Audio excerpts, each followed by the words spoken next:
Thank you so much for joining us, Luke. As we're getting introduced, we'll definitely talk a bunch about Lee Hood, based on the work that you guys you put together. But I really wanted to start by talking about you. And I was just asking you a moment ago, how often it is. I've seen any number of times you've moderated an interview or moderated a group of panelists. But how often are you on this end of the interview? Well, increasingly, I am on the receiving end of these. I'm speaking on public radio from time to time, at panels. Sometimes people want to know at industry events, what's hot and interesting for the journalists. So, now and then. Perfect. Well, great. I have a whole bunch of awkward questions here for you. So we'll just get started with a couple good ones. Maybe just so folks know a little bit more about you. Can you tell us a little bit about your background, kind of how you made the path from, I think you grew up in Wisconsin, if I remember, all the way to being a biotech journalist and doing the amazing work you're doing now? Yeah, sure. So I studied journalism at the University of Wisconsin. Wasn't sure what I would specialize in, or even if I would specialize. That wasn't really a thing in the 90s when it was coming up. But I ended up getting a job at the Seattle Times as a general business reporter. And about a year into that stint, I had shown some ability to explain jargony, boring kind of subjects to the editors in plain English. I could bring those things to life. And at the time, the newspaper still had a biotechnology beat. They had a dedicated reporter on the business staff. And there were two openings. It's interesting. At the time, I was about ready to get promoted, and one was for biotech, and one was for retail. So I could have covered Starbucks and Costco and Amazon. Right. And my whole path would have been different. Yeah. But I looked at biotech and I thought, there's science, there's human health, there's business, there are ethical issues, there are all these interesting characters, like charismatic entrepreneurs. It all changes really fast. There's no one dominant company. So in Seattle at the time, on the business desk, if you wanted to get ahead, you would cover Boeing or Microsoft, one of the big companies. But I kind of looked at some of the stories that were coming out of there and thought, oh gee, another jet order for Singapore, or the latest version of Windows. I thought biotech had rich ingredients for storytelling. And so I kind of dived in. That would have been 2001. It was just in the wake of the Human Genome Project, and I thought, this is getting interesting. I could imagine doing this a long time and not getting bored. We'll come back to Seattle in a moment, because I'd love to hear kind of what you've seen in the Seattle and Northwest geography, kind of because there's obviously been a lot of change there. But you then ended up at Xconomy, and then more recently you started the Timmerman Report. You've done the book. You've done there's a podcast that you've started. You had a brief bit where you were doing some stuff with Stat News. So just can you give us a sense of how you ended up at Xconomy, and then really kind of your own entrepreneurial journey from going from a larger publication to going off and doing your own thing? How did you decide to do that? Yeah, well, this being Google, I mean, you understand the disruption that's occurred in the media business. And so I was coming up at a traditional media company, the Seattle Times, and realized that there wasn't much of a web strategy in about the mid-2000s. They were still very much wedded to traditional print advertising. And there were all kinds of painful cuts and things going on. And so I thought, I don't think this is for me long term. I was beginning to really sink my teeth into biotech and specialize. I had done a fellowship at MIT for science journalists for about a year. And that was sort of the moment where it dawned on me that I could do this. I might need to figure out the right structure online to do that. And Xconomy was that. I joined a startup 2008, and it was really focused on all things innovative. So the two-guy and a dog startup all the way up through the more interesting projects that, say, a big company might be working on in Alzheimer's. And it was a great window into the world of biotech. I didn't have to worry about the daily stock fluctuations so much. I could focus on the science and how it was being applied.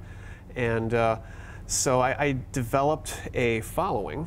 As social media came on board, it became clear that I had sort of what you might call a high affinity audience. I wasn't going to reach the largest number of people in the world with writing about genomics or cancer immunotherapy, but there was a small core of people who were very intently interested in my subject material.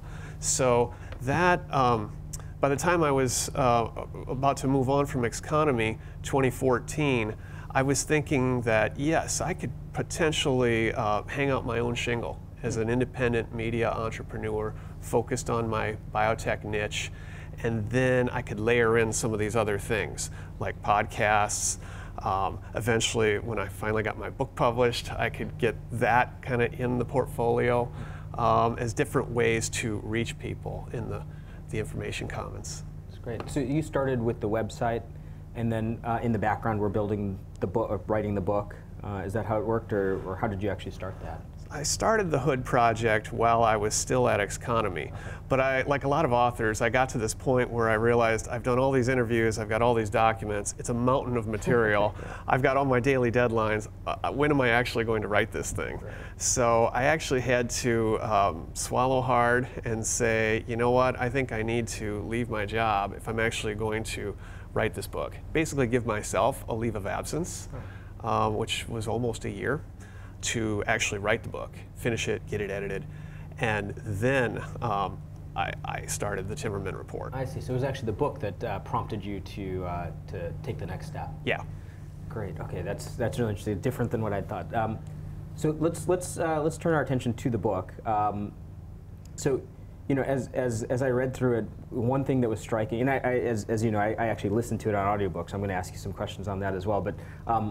But how did you come to the idea of writing a book to begin with? Is that just the dream of every journalist, or because I can't say that many of the folks that we interact with, have actually written such a, such a long form sort of piece of writing? And how did you come to choose Lee, and how did the initial interaction with Lee go? Because I could imagine it being easy or challenging, because he's such a unique figure in this. So how did it start? Yeah, so I was starting to get the itch to write a book in the last couple years at Xconomy. I had some experience writing magazine-type profiles of people. I thought I enjoyed getting to know people and their life story as a way of shining light on the history of how technologies develop, really. And along in 2011 comes the Steve Jobs book by Walter Isaacson.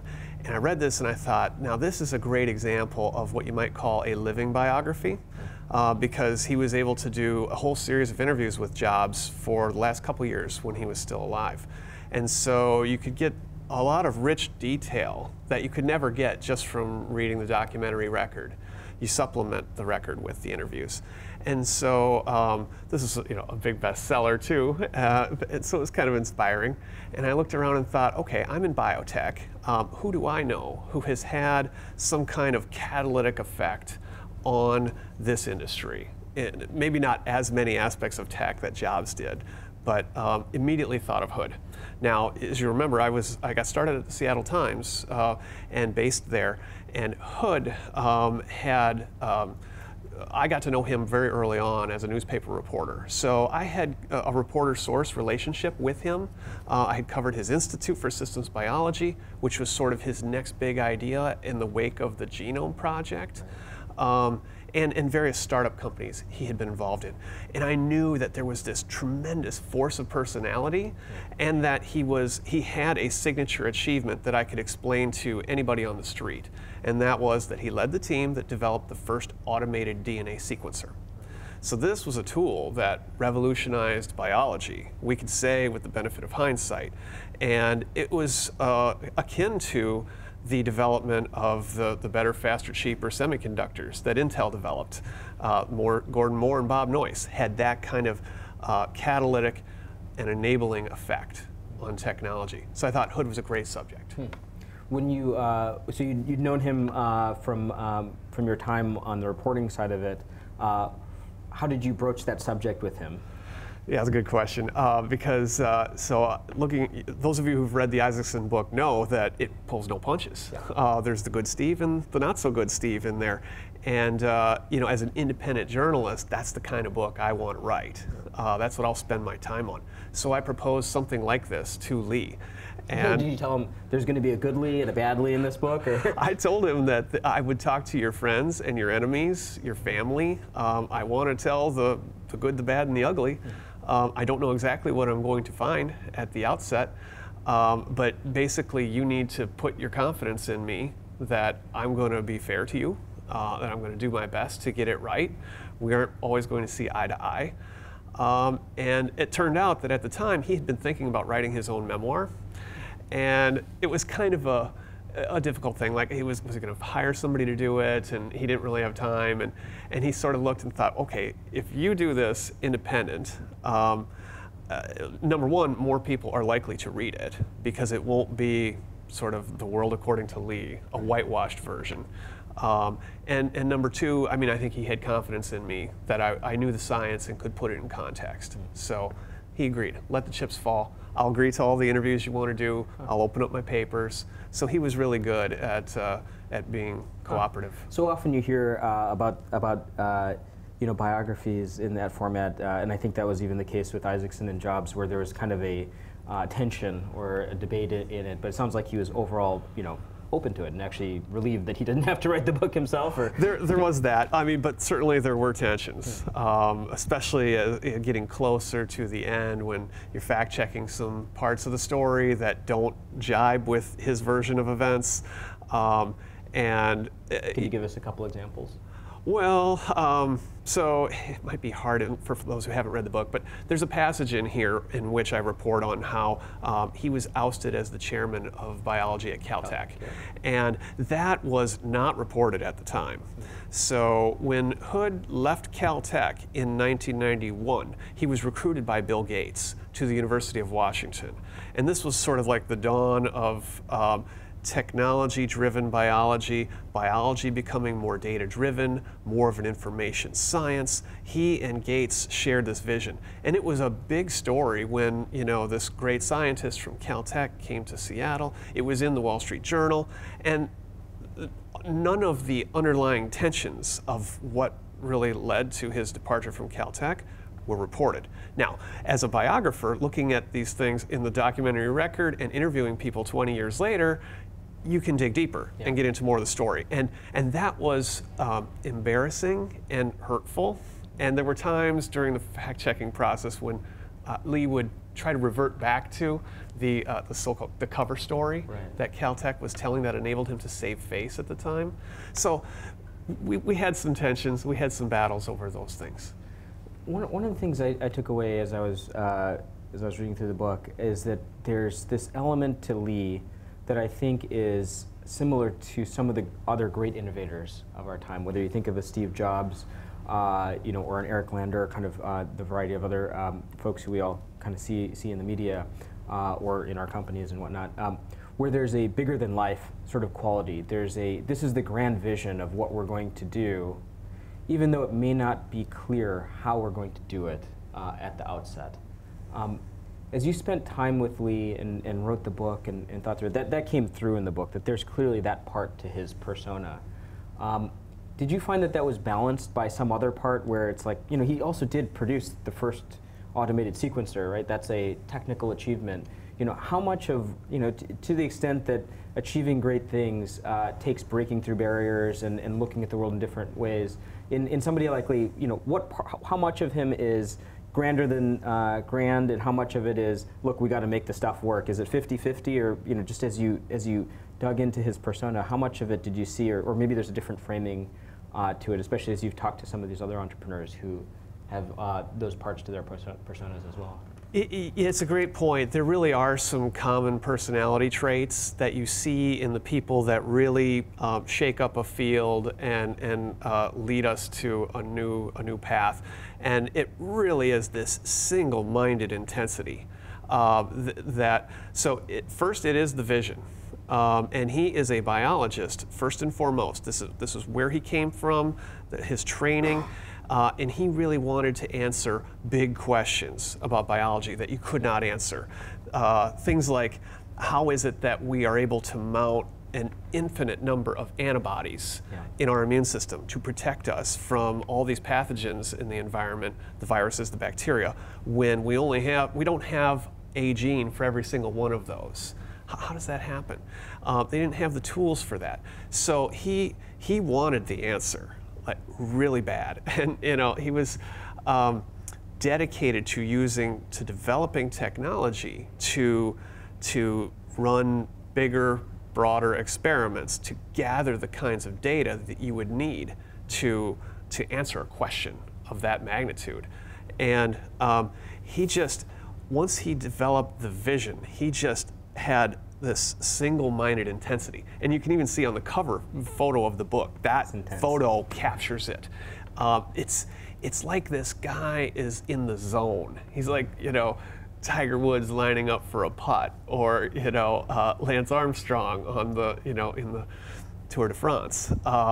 There's a focus, a purpose, and nobody's rules, nobody's bureaucracy, nobody's sensitivities are going to get in the way of that goal.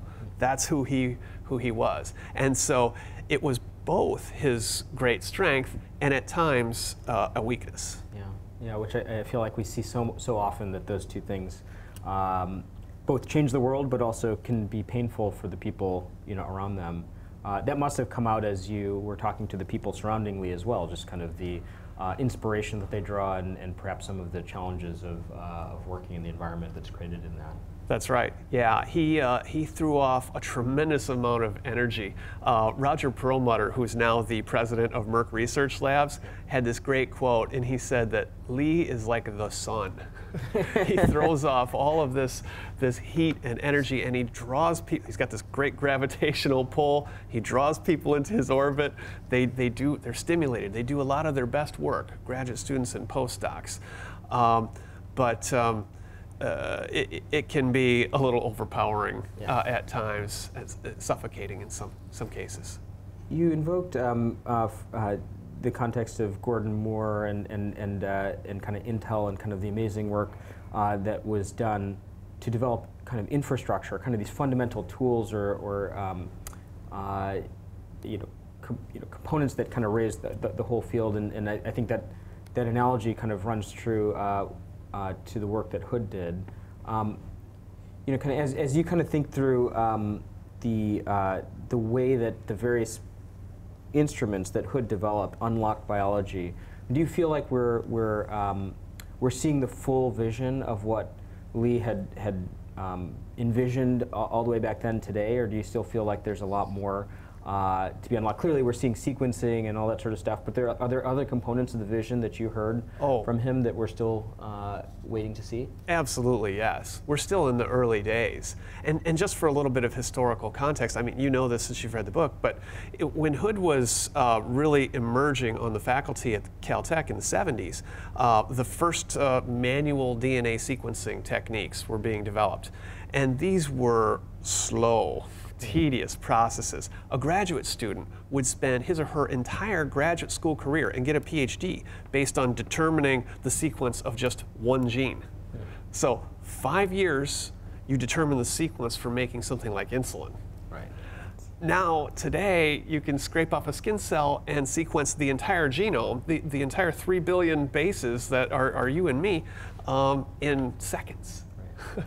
Well, an entire genome in, say, a day, but like that gene would happen in a split second. So, he envisioned automation coming to biology at a time when the tools were very rudimentary and manual, and furthermore, there was a technophobic attitude within biology. People in biology saw themselves as kind of like high priests, and we don't really do this sort of thing. That we don't make widgets or tools. That's the work of industry.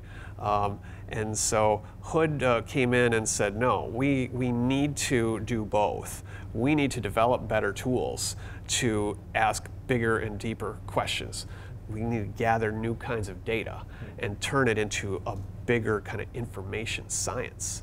And he saw not just DNA sequencing, but other layers of information being crucially important to like thoroughly understanding the whole organism.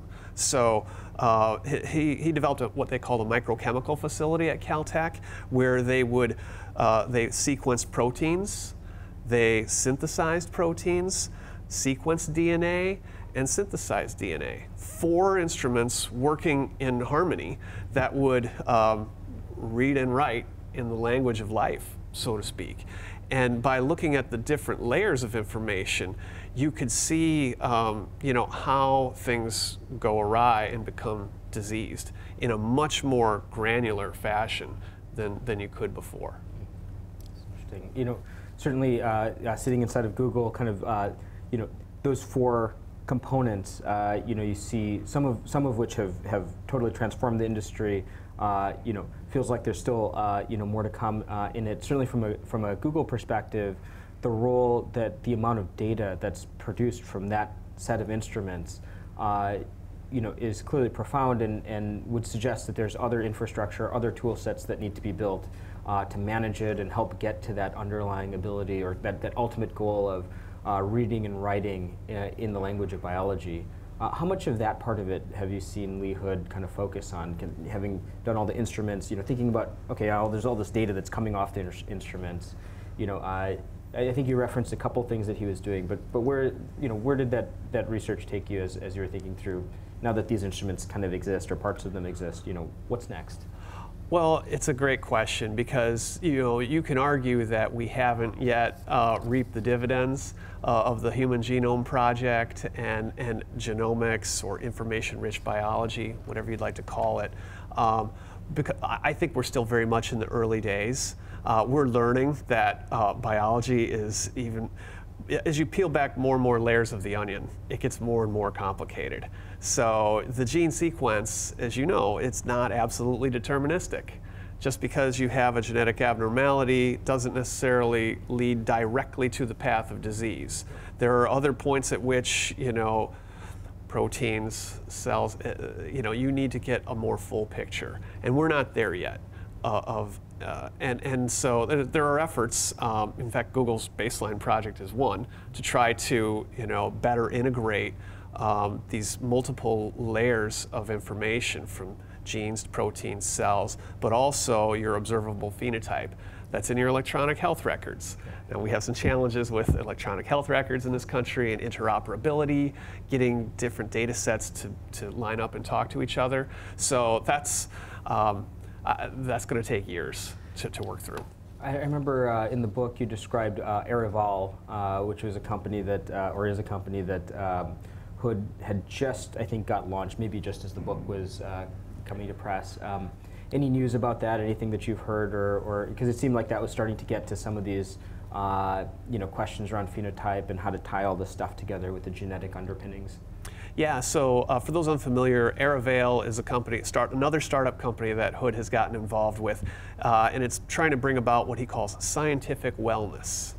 So this is a big data approach to your health. So they start with people having their full genome sequenced, but once, because that's all you need. That's a static set of information. But then periodically, say once a quarter, you'll get you'll give a blood sample or spit, and that will be analyzed for the metabolites. So not all, what are the key metabolites that are showing up in greater concentration or another in your blood that might be sending something awry, a signal of disease perhaps. They also sequence your microbiome. We're learning a lot because of the tool that enables us to sequence all the microbes in, say, a stool sample. You can get a sense of one's health, a snapshot. It's constantly changing, right? Because the composition of your microbes is influenced by your environment. By gathering what he calls a dense dynamic data cloud. So it starts with your genome, the metabolome, the proteins, the proteome, the microbiome, all these omic levels of information get combined.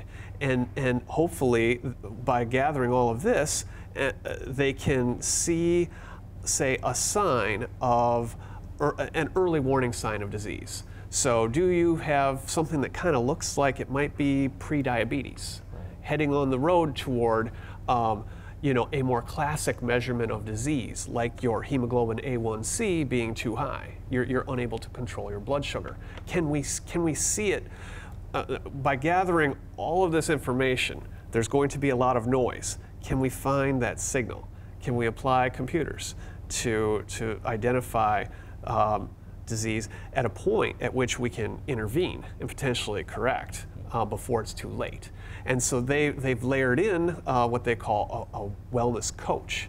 So someone who works with, you know, a computational biologist looks at the data and says, you know, I think there might be a signal here, tells that to a coach who, you know, is not exactly, you know, sort of like a nurse practitioner who says, you know, Krishna, I'm seeing something kind of worrisome with your blood sugar. You know, you might want to lay off the ice cream before bed.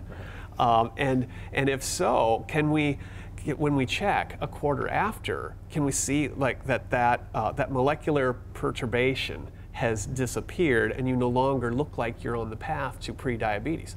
Now, this is really pretty exciting stuff, but it's not exactly being done, it's not done in the traditional context of randomized controlled trials that are the way at which, you know, we try to control for all the variables that might be influencing our health. So there's plenty of skeptics out there who say, you know, this is kind of interesting, but it's not giving us definitive proof that, that what you're doing is really working.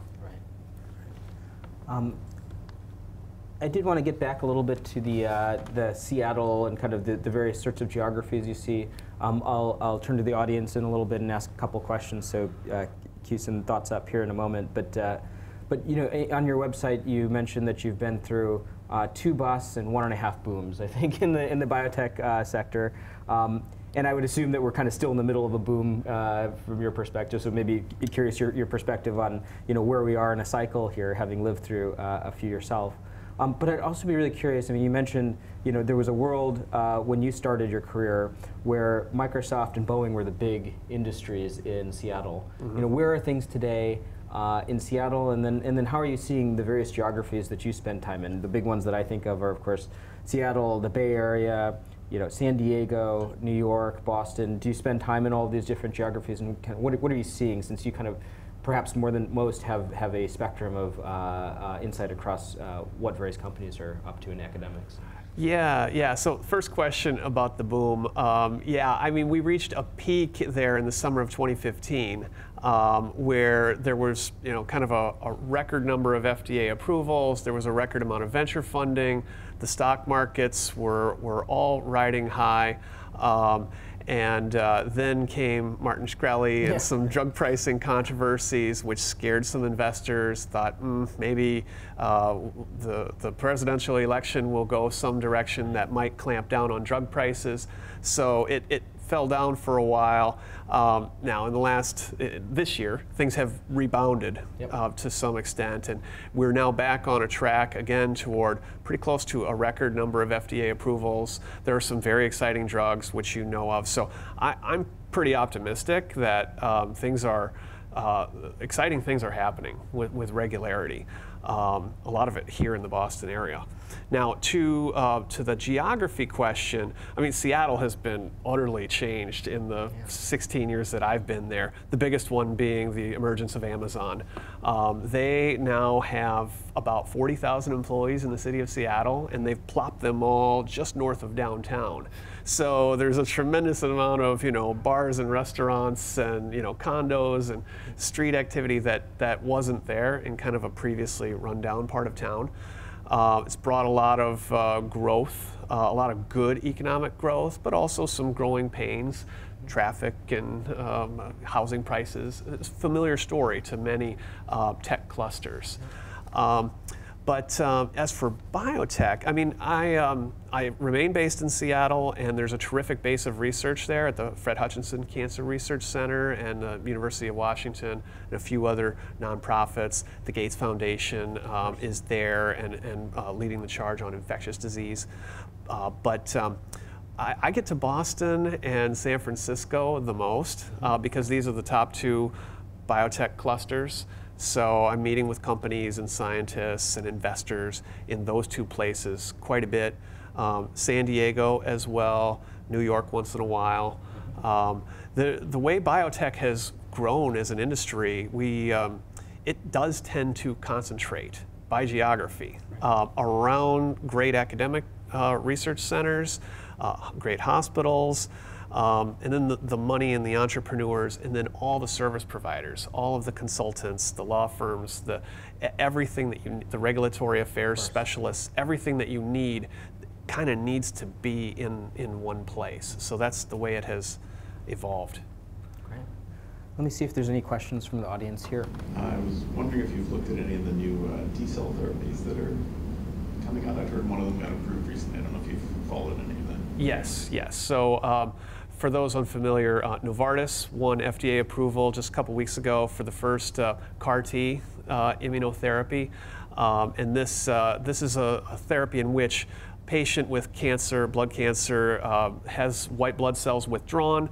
They go off to a company lab. They use some gene therapy to reprogram the receptors to recognize a specific marker on cancer cells, and then they reinfuse those T cells to go in and kill the cancer. And they have seen extraordinary results in small groups of patients with blood cancers, something like 80% complete remission rates.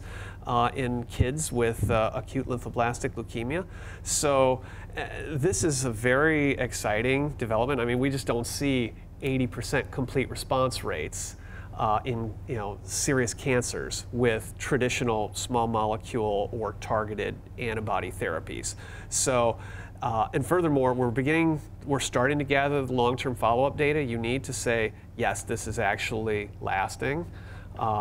So very exciting moment, and there's been an incredible boom. This is part of the story of the last 5 years, is that immunotherapy has really come to the fore in cancer. This is no longer like a fringe science idea. It's the main stage of cancer. Every company that's in cancer, every cancer center is focused on how can we redirect that power of the immune system to go after the cancer cells.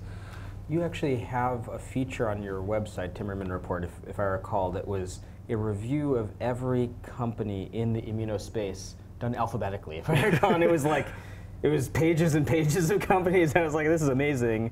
How did you put that together? That seemed like just an superhuman level of effort to put that amount of data together. And I was looking through it and thinking, oh my gosh, it's just the only way to organize this is alphabetically. It's just because every day there's a new company in the space. It really is hard to keep up with all of the scientific approaches, all the companies getting money. So yeah, I found myself scratching my head and saying, how can I get a handle on this? So why don't I just go A to Z and try to find as many companies as I could? And there were something like 180 companies.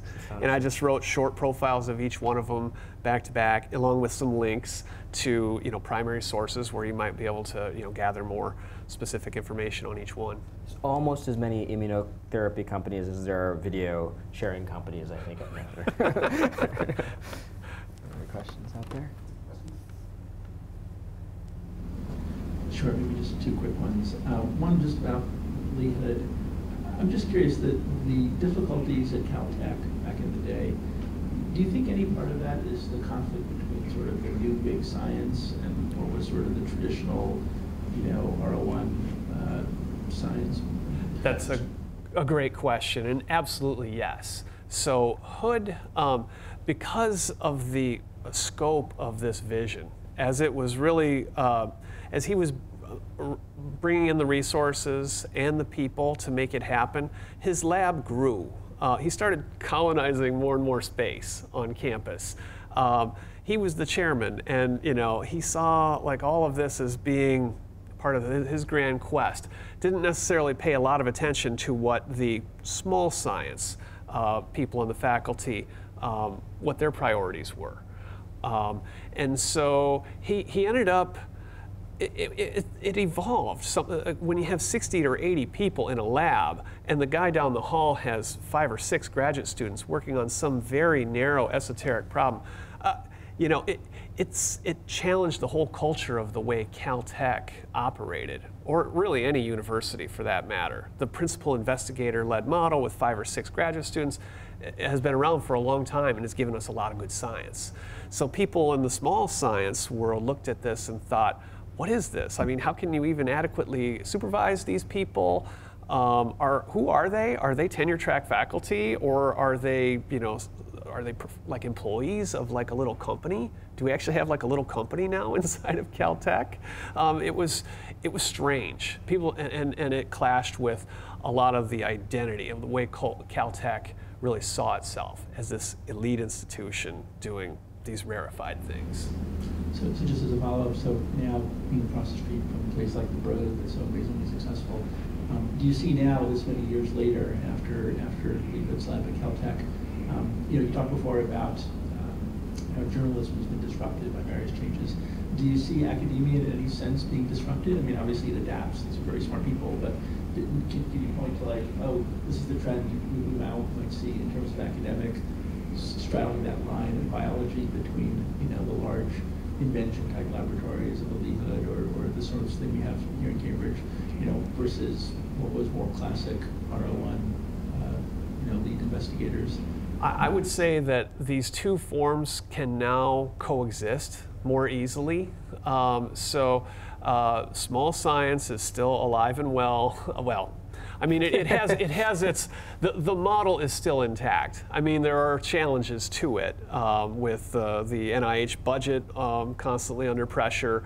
But big science has carved out more of a place for itself. Big project driven, that's a little more industry-like, occurs at a place like the Broad, that's fortunate enough to attract philanthropy, that can look a little further out at a long-term goal than, say, your classic R01 NIH grant, which is more on a 3 to 5 year time frame to show some results. You know, I mean, but there's a lot of tension still between the two. I mean, there's the whole data sharing question. You know, a lot of principal investigators, I mean, they make their name in their field by getting published in Science and Nature, and not by, you know, dumping all their raw data out in public databases for other scientists to, you know, gather and learn from in real time. So we have a serious time lag problem in academic science. Now, big science still has that cultural issue, but I think to a lesser degree. I'd be curious to hear your thoughts on that, Krishna. But you know, you see some cases of you know, bigger institutions. I think they might be more inclined to lead on this and say, you know, like Daniel MacArthur over at the Broad Institute, some of you may know, he's got this database for exomes, 60,000 or even more collections of big data sets that from 60,000 individuals who have had scans done on the 2% of their genome that makes code for proteins. That's pretty useful, and he is actually able to advance his career by putting this out in the open and then letting other people share in that resource. So I think we're beginning to see some cultural changes between small and big science, but you know, change is hard. It takes a long time. Yeah. So to piggyback on that last question, if you could look in your crystal ball, looking into the future of biotech, based on what you know about Seattle now and how you said the landscape has fundamentally changed because of Amazon. Do you think biotech could or is moving to Seattle? I mean, San Francisco, Boston, Cambridge are definitely hubs, but we're becoming crowded, very expensive. Is there room there? Is there a willingness there to sort of expand beyond Amazon into biotech, or do you think it's going to stay, the hubs are going to stay San Francisco, Cambridge? I think Boston and San Francisco are head and shoulders above the other clusters and will likely remain that way as you know, the rest of our lifetimes. There's so much historical momentum behind the basic research, the clinical care, the venture capital, the history of entrepreneurship, the human capital pool that's here. In a place like Seattle, you have a few pieces of the puzzle, but not all of them. You have the basic research that's world class. But, you know, I didn't mention this, but when I started covering the industry, there was a company called Immunex, which developed the drug called Enbrel, which was still to this day, 20 years later, is one of the top 5 best-selling drugs in the world. It's really a major step forward for rheumatoid arthritis. Other drugs have come forward since then, biologically enabled. And the company wasn't able to hold on to that. It ended up getting acquired by Amgen. A lot of the assets and people moved elsewhere. And so Seattle is like a lot of these other hubs of biotech it has some aspects of what you need, but in this case, it doesn't have the pool of sales and marketing people or executive talent that venture capitalists typically want to see before they seed new things. And you have that in a place like Boston, Cambridge. So, you know, I'm sure Krishna has no shortage of people that you can imagine running startup companies here. In Boston, yeah. Yeah. We're surrounded by them. I'm curious, I mean, if you were to zoom out a level and look at the biotech industry over the time you've been covering it, you know, there's the gigantic pharma entities, you know, that we all know, the Pfizers, the Roche, the Mercks. You know, there's the small companies that we finance and that you know, are doing exciting new science. Maybe some of them are public, usually, you know, call it, you know, 5 billion or under sort of market caps. And then we have kind of this interesting array of companies like Vertex, Celgene, I mean, Gilead. I mean, these are companies I think we've seen go from kind of startups to kind of, you know, small, mid-sized companies to like they're becoming pretty large companies. And some of them have done deals that are, you know, billion-dollar acquisitions, billion-dollar deals, and they can kind of do it without breaking too much of a sweat. You know, if you were to dial the clock forward, just given the context that you've had over all these years, you know, what do you think happens with those companies? Do you think they get acquired by the big entities? Do you think that they, you know, grow up? A lot of them kind of, and I'm sure you've been on the receiving end of all of their pitches as they've kind of talked to you about various announcements. They all have kind of, I think, the framework of, look, we're going to be the next Merck. We're going to be the next, you know, Genentech, Roche. Do you believe it? Do you believe that those companies are going to grow into the next big behemoths, or, you know, what do you think happens with those folks? You know, it's a great question. I think maybe it's a minority of the time, maybe 1/4 of the time, those visions are realized by a company that gets over the hump and develops a new drug. I mean, just getting one drug over the finish line as an FDA-approved product and you know, really helping patients and getting adequately reimbursed and making good money. I mean, very, very few companies ever get through that funnel. And even fewer can do it twice.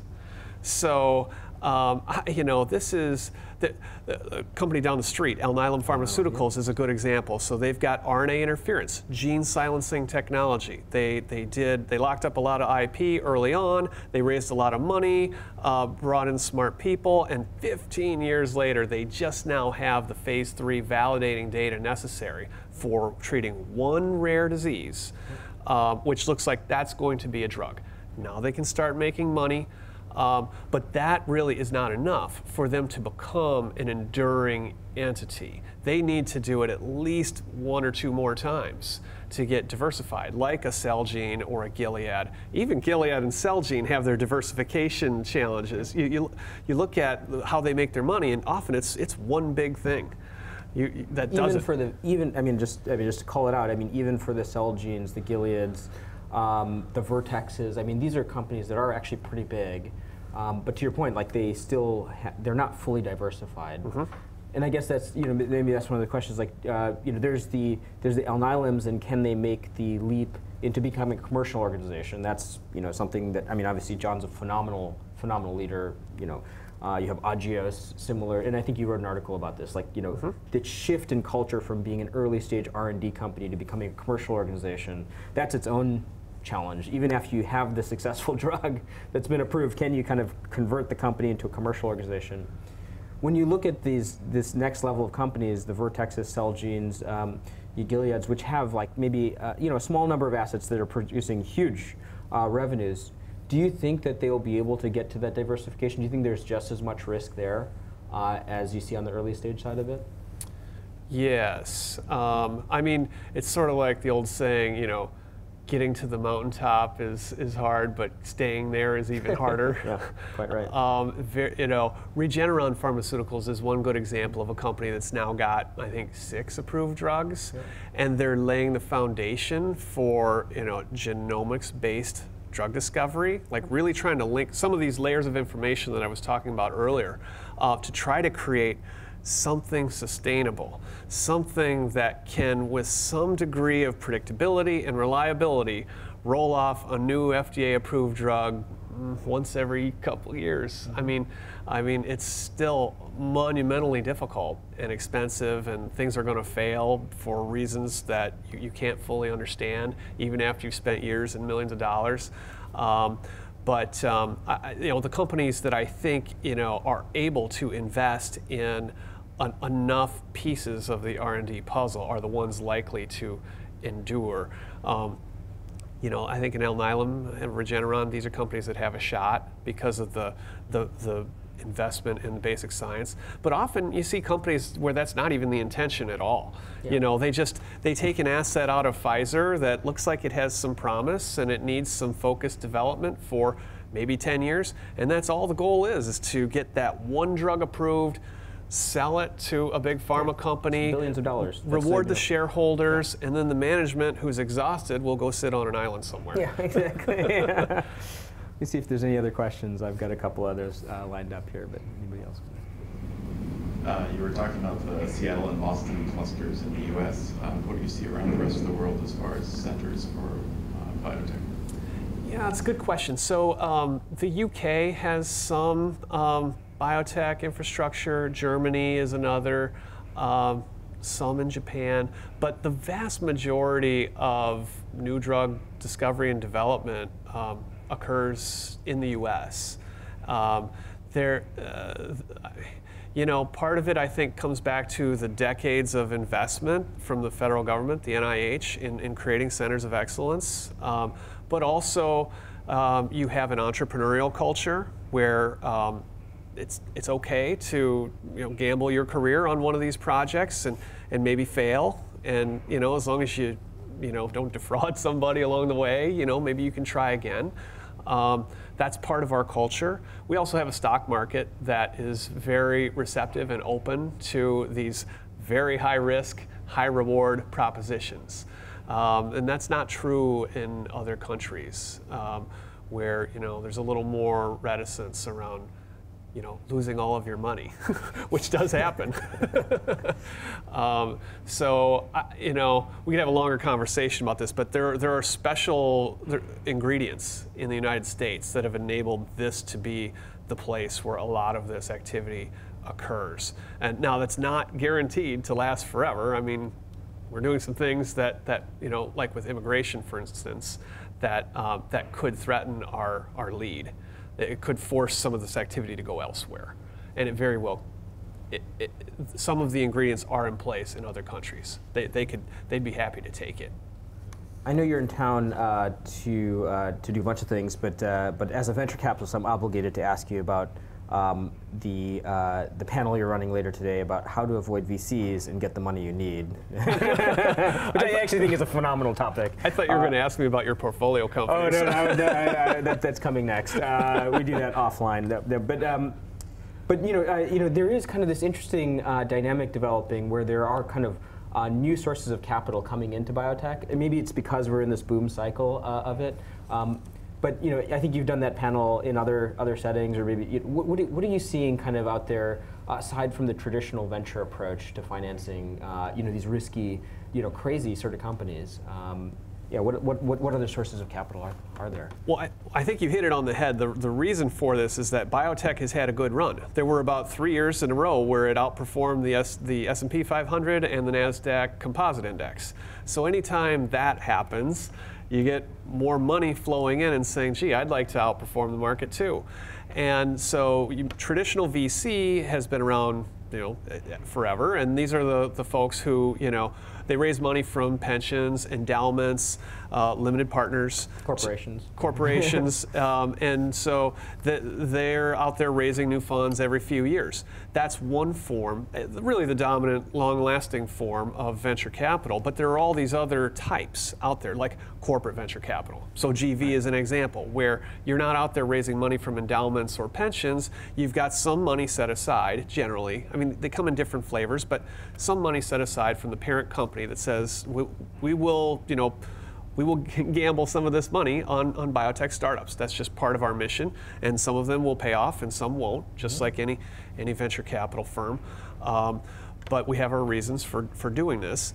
Then there's also this emergence of disease-related foundations. Yes. So these are nonprofit groups that in many cases have an interest in a specific disease area, and they fund basic research. But I think in the last, say, 5 to 10 years, a lot of them have recognized, well, that's not good enough. So if you're, say, the Michael J. Fox Foundation for Parkinson's research, you can invest in, the bright researcher down the street at Dana-Farber or, Harvard Medical School, and that's great.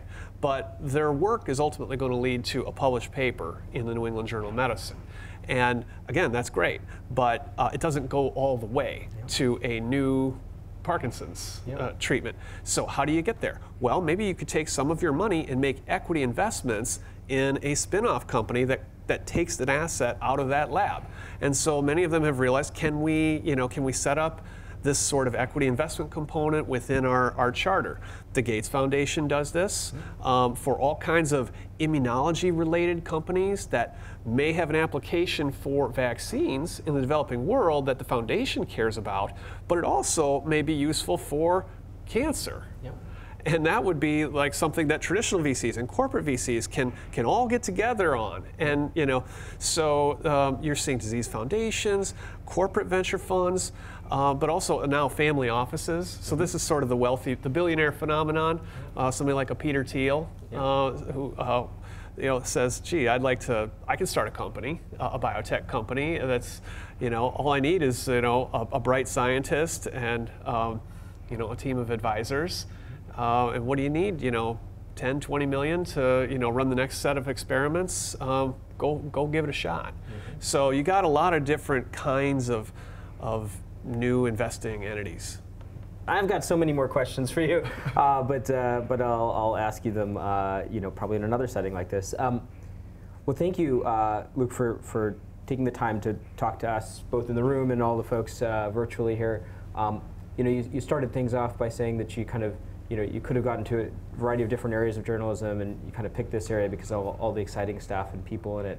I think your book does a phenomenal job of describing that. So many books in this space are kind of a slog to get through. Yours was just a joy. So hopefully everybody out there and in here gets a chance to experience that. I thought the audiobook was phenomenal as well, but thank you for coming, and hopefully we get to do this more often as you write more books. Thank you very much. Pleasure to be here. Great. All right. Yeah.